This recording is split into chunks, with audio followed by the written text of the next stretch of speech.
The Apple Vision is done. This is not good news. Hello, everyone, and welcome to the All Future Podcast, where we talk about all things humanoid robots, AI, and this week, the Apple Vision Pro again. Yeah. So I, just to preface, I have an Apple Vision Pro. Do you still have yours, or did you I sell still it? have mine. I've not sold mine yet. I sold almost all my tech from 2024 because I think a lot of it was just like beta stuff that I couldn't use yet, and we'll talk about this a little bit later. Yeah. But I still have my Apple Vision, holding on to it for dear life. I have not touched it since I've been home. It's sitting on my nightstand, and so really at this point, I'm like, I should just sell it. But part of me is like, I know it's dropped in value by half. And eating that loss kills me inside. Yeah. Where I'm like, well, I might as well just keep it. I don't know. But I'm really not using it. Yeah. I think there's a part of keeping it that's like a legacy product. Like if you can afford to keep it.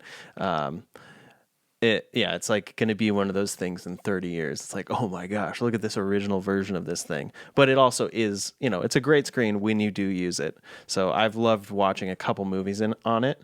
Recently, what did I watch? Some old musical, and it was just cool to watch it on the screen like that. And in the Apple Theater thing, I watched E.T. one time, and it was incredible. But it was a bit weird at the end because I'm like tearing up, and then I have to like... because that gets very emotional at the end of that movie. But in any sense, I like it. It's a cool product, very good. But yes, it's not very popular. It's just hit all those things. It's too expensive. It doesn't have enough features yet. People don't know why they need it. And as a result, Apple was first slowing down production, and now they've officially stopped production. Apparently, Luxshare was making around 1,000 Vision Pro headsets per day in October. And that was half of what it was being produced at the beginning. And then they're apparently just telling them to stop.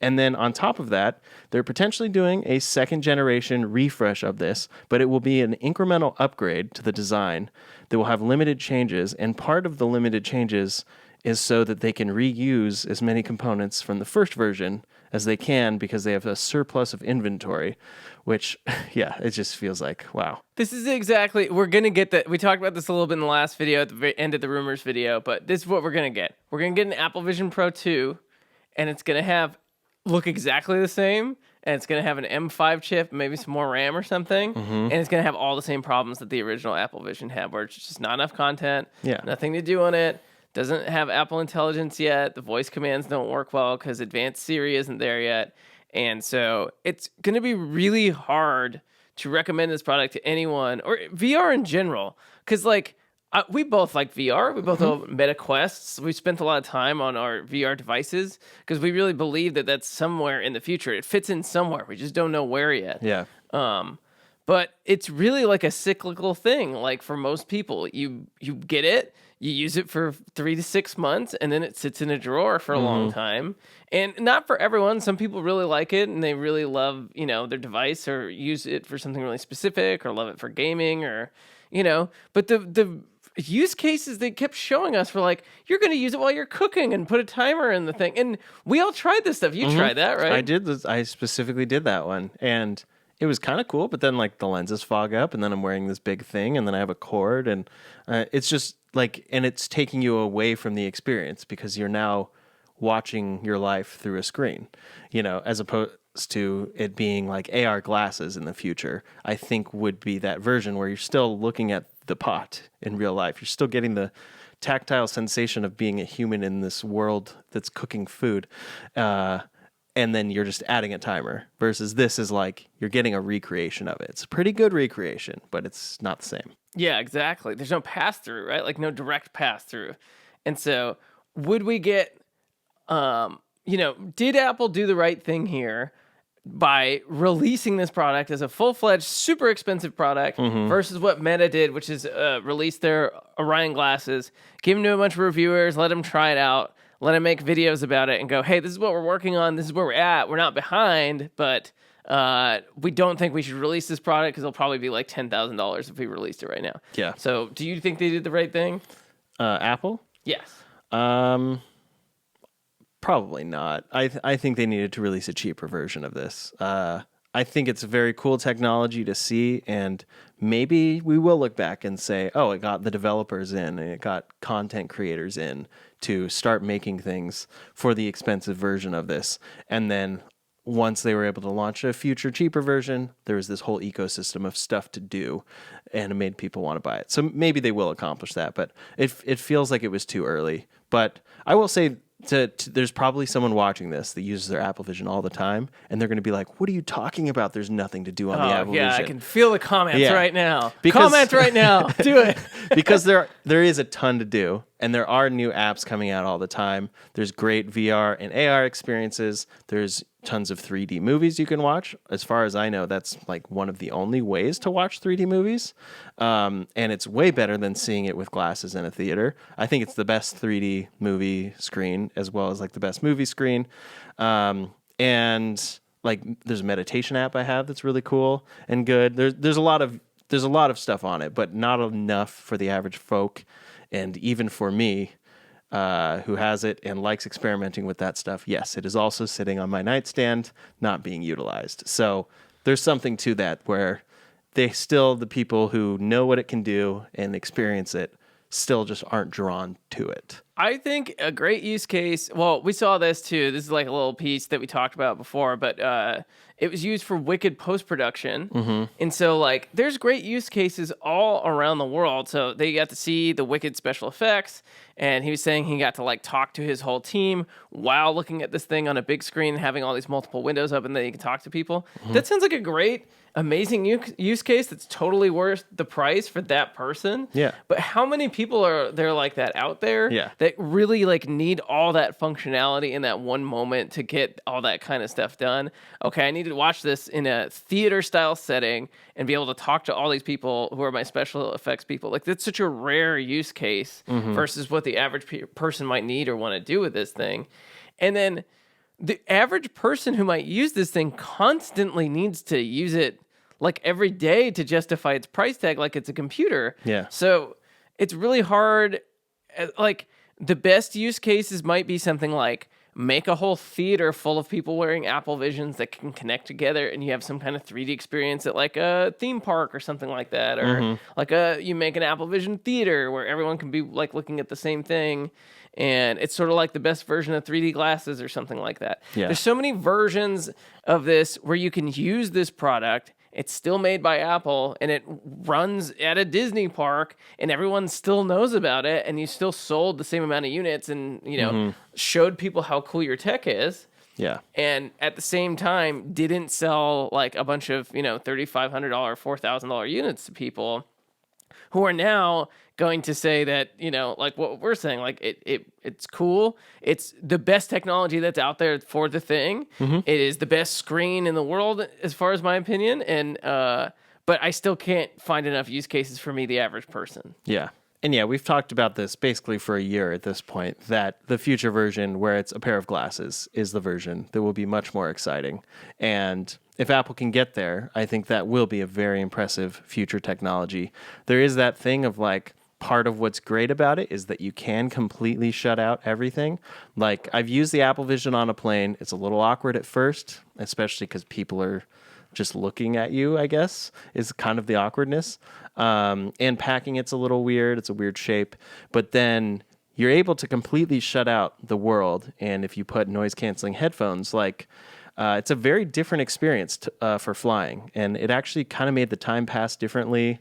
It was very nice and different.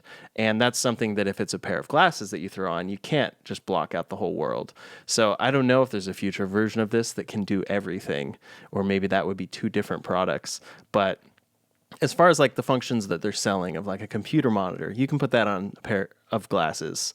As far as most of the AI stuff that's going to come in the future, hopefully you can do that in the glasses. So I think that's going to be the more friendly version that the consumer is going to want, because otherwise it shuts you off from the world. So it's a great singular experience as a single person in your house to watch a movie on. But as soon as you have someone next to you that you want to share the experience with, you're not going to use it. So yeah, I like it, but the future is interesting to see there. And Meta has shown us the Orion glasses, but apparently before that, they're going to be adding screens to the Meta Ray-Bans. Yeah, this is really cool. I'm going to say before we talk about any of this, I still don't think this is going to be a game changer or anything. It will be useful. It will be much more useful than they are right now. For all or everyone out there, I own Meta Ray-Ban glasses for almost a year and a half, and I used them like 3 times. And I bought them for specific use cases that I really needed them for, and felt really awkward using them because I don't wear glasses normally. So that was like a whole. I really think the stigmatism of like, do you normally wear glasses? How do you feel when you put these things on? Like matters, because I can just strap a GoPro to my chest or something if I need to get a video or like set up a phone somewhere else, and I don't have to like feel insecure about how I look. And that's just a me thing, but like, I imagine if there's other people out there who don't wear glasses that are going to have that same sort of thing, or it's different. And so you really have to get those early tech adopters that are going to wear this pair of glasses that you can like see a message in or things like that. Different than your watch that you're wearing right now. Like, how different is it? And it's really rude or whatever. Like, if I'm having a conversation with you and I'm talking to you and I'm also like looking at this notification, like you can already see someone glance at their watch and you go like, yeah, that's not a big deal. But like, if you're doing it while you're looking at someone and just looking at the corner of your eye, they're still going to see you like dealing with those things.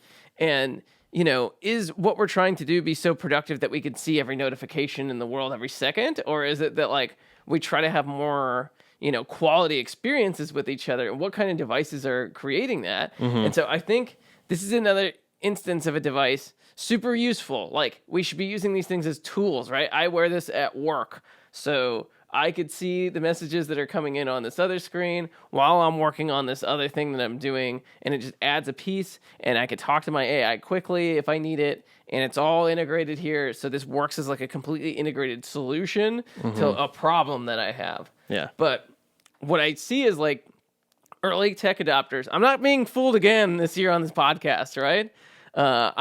My goals we were talking about earlier is I want to try more stuff out and deal with that awkwardness that I have of trying new tech, and at the same time, if I don't like something, return it right away, and not feel like, oh, I'm going to use this forever or whatever. And so, yeah, I don't see how even integrating the screen, which is super cool and it's super advanced feature, and I'd be like really excited to play with it and see how they deal with this.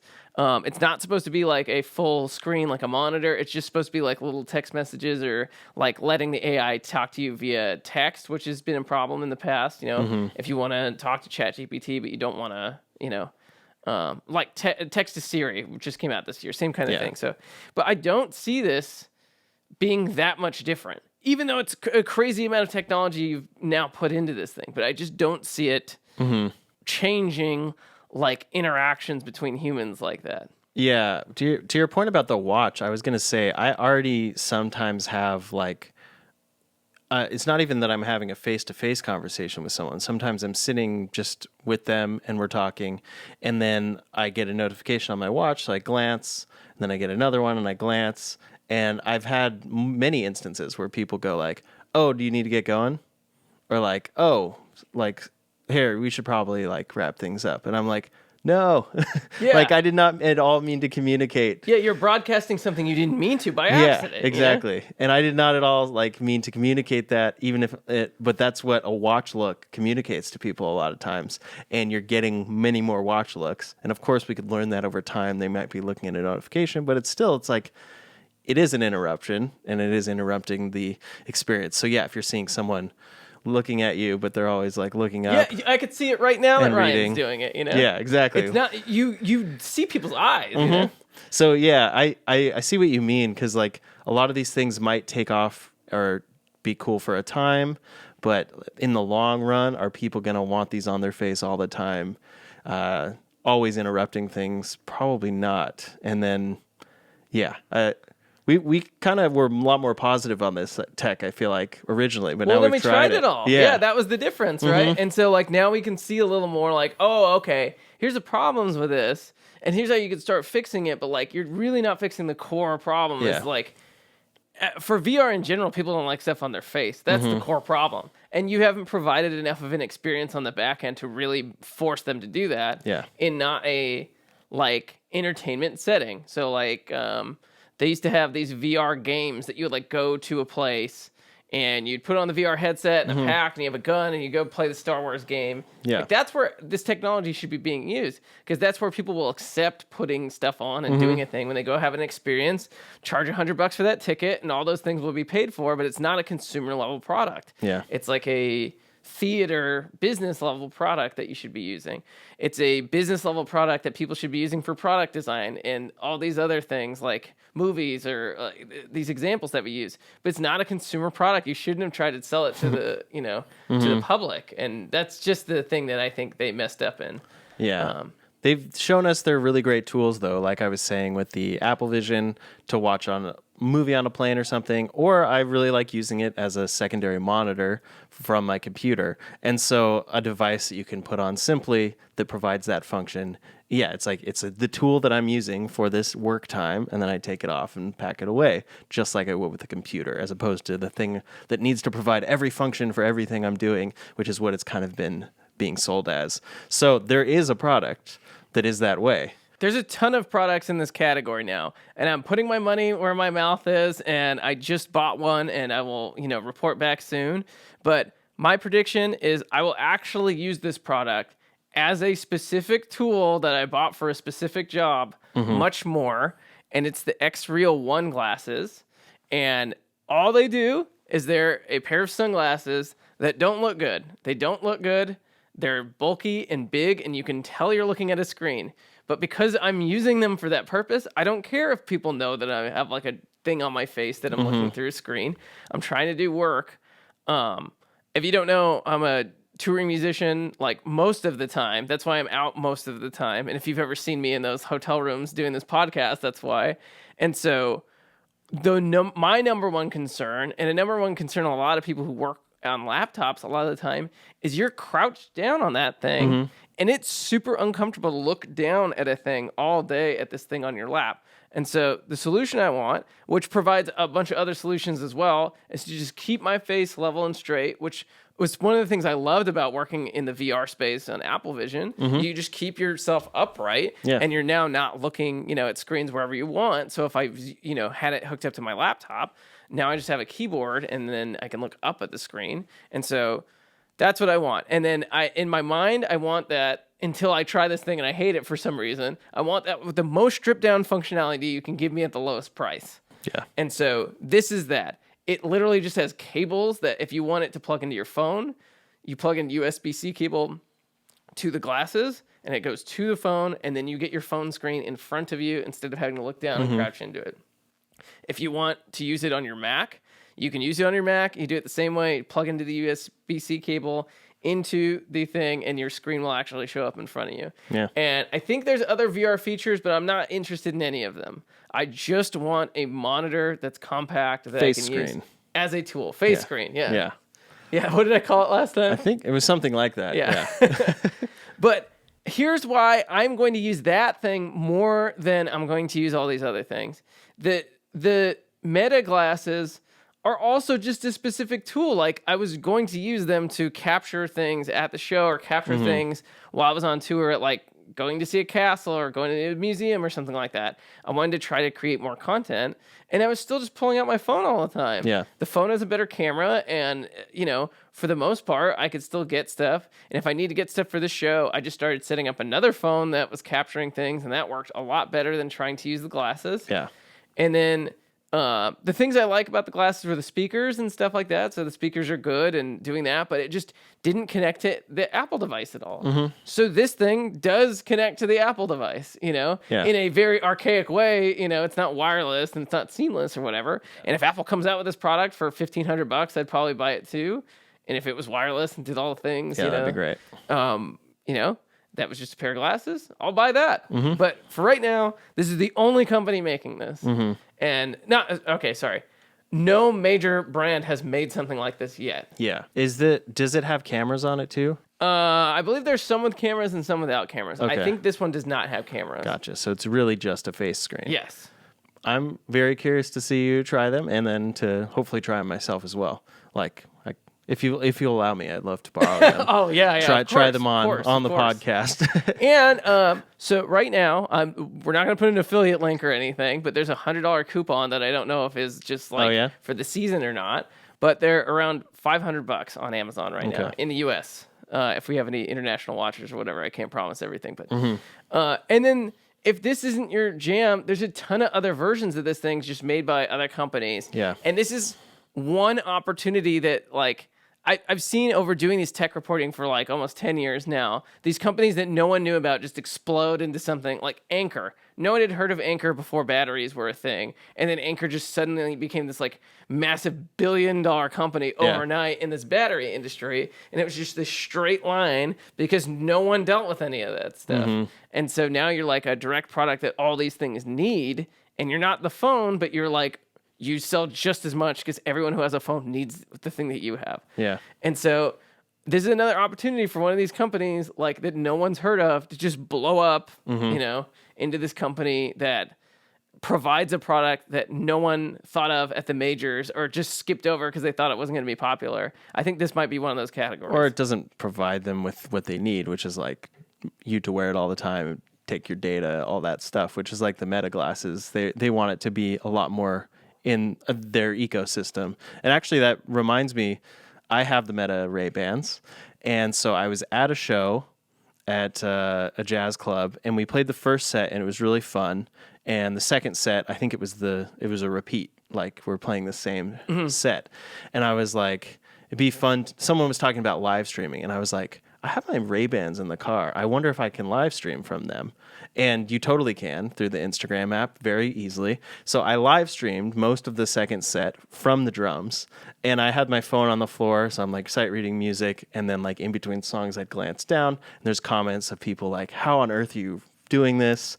This is amazing. This is really cool. And I think it's a very cool view because you see me playing POV. live and you see me glancing at the music and all of that stuff, but the audio is horrible. Oh, no. Because it's at the drums. So you can kind of hear stuff, but it is way overblowing the microphones in the Ray-Bans, and then it's trying to compress it down, but it just can't do it. It's like, it's not distorted technically, but it's just a lot of digital stuff. It can't handle it. It can't handle being at the drums. So I looked into, can I connect a different mic? And you can't. There's no way. The only way, if you're going to live stream with the Meta Ray-Bans, unless you do some kind of convoluted solution where you're like screen mirroring from your phone screen and all this stuff, there's no solution for an external mic. And that's the kind of thing that makes me like, okay, so yeah, that's the problem that you're seeing with it being Meta exclusive and in their ecosystem and controlled. It's like, okay, I would use this more actually if I had more control over the product itself, but it's just made to be this thing with these specific functions. So if there's a company that makes glasses with good cameras that I can connect a different mic to, I might actually want to get that and do the live stream thing because it's a cool view, but I need good audio. Yeah, there's definitely products out there that can make exactly that thing happen. It just might be like a GoPro connected to a micro, HDMI cable going to that thing, and that might look different or feel different, but you can accomplish those goals. But I do think that the glasses would be the better form factor. Yeah, because most people didn't even notice, besides someone being like, "You're wearing glasses?" Yeah, at a I didn't know jazz you wear club, glasses. when everyone's wearing a suit and you guys want this thing to look like classy, yeah, exactly. Like no one's gonna notice if you put on a pair of glasses that you're like filming or live streaming. Yeah. But the second you put a bunch of cell phones and like it sort of like classes down the event. And I know that sounds weird as like tech people who do these things all the time, and there's literally like 10 cameras in front of us right now. Yeah. But you want that event to be special for everyone else. Like it's not about you capturing your experience.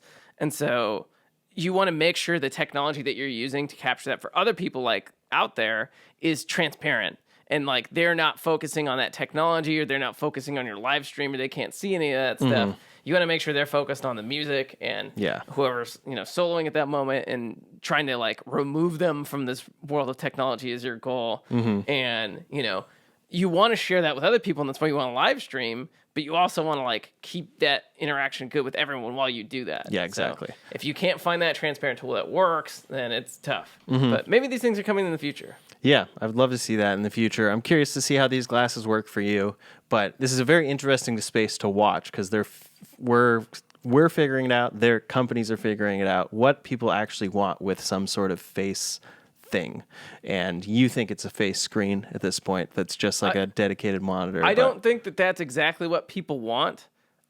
I honestly think like something like the Orion glasses 2 is not going to do as well as people think it's going to do. Yeah. That's hard to say now. Don't quote me on that one. But like, because you just think about like, how is this going to change things socially? How is this going to make things better? How is this different than VR right now? Yeah. Is it just a smaller pair of glasses? And if it's just a smaller pair of glasses, you still have all the same problems you have with VR right now. Yeah, it just looks cooler. Yeah, It's easier. Yeah. And so you have this giant pair of glasses that like you could see stuff on your screen or you could see things through or whatever. How's that different than an Apple Vision Pro? Really? Like, what are you doing on that thing that matters? Yeah. And the demos they showed were like playing Pong or things like that, like very basic VR games. And as much amazing technology as this is, and like, again, the best use case in my mind is like entertainment, some kind of like theater experience, ride experience, movie experience. That's like when adding 3D to a situation enhances your senses, right? Like, how often do you need that? You need it when you want to have that experience, when you're at some kind of like big concert or when you're at some sort of thing. Like a bunch of the EDM show of The Sphere has been coming up. Have you seen those? I think the artist name is Anima. Someone will correct me in the comments, but okay, EDM music, but the greatest visuals in EDM of like people busting out of the glass and stuff like that. There's a really good use of screens he uses to like make it look more like 3D animation. Have you ever seen those like things in Times Square where they have like a corner screen and now you can like it was during Christmas and a present comes up and like Santa comes out and shows himself or whatever and it looks like a 3D version of that thing. Or they'll have like a pet and it's like a dragon and blowing fire or like on Times Square or something like that. And all these things look very 3D because of the way they've used the animation. And so he does that in an EDM setting. And so now imagine that, and you've added these Orion glasses, or you've added these 3D glasses to the mix. And not only do you have like this 3D animation from this big screen that's coming at you, but now these things can like appear in real life coming towards you in a personal screen kind of way. And that's going to be the best use case for these. Entertainment purposes, like rent those things out to everyone or sell everyone at Coachella one of those things. And let artists who do that sort of thing create in that space or make theaters for this thing where everyone needs to use these glasses and provide people with a crazy experience. And that's what these things are best going to be used for. And other than that, they got to be tools, you know? And so it's really hard for me to imagine every single person on earth needing one of these on their face, you know? Yeah, we'll see though. We'll see what the future holds. If you want to go all the way to the Elon Musk method, he thinks that it's a Neuralink. So I believe that more than I believe it's glasses. Glasses, yeah. So we'll see with all that. But for now, Apple is in the process of somewhat killing the Apple Vision by stopping production. Maybe if sales slow enough, they will actually stop selling it. But we'll see what version 2 is, what the Air version is, whatever Ryan, why are you looking at your watch so much? Do we have to go? Oh, so, yeah. Okay.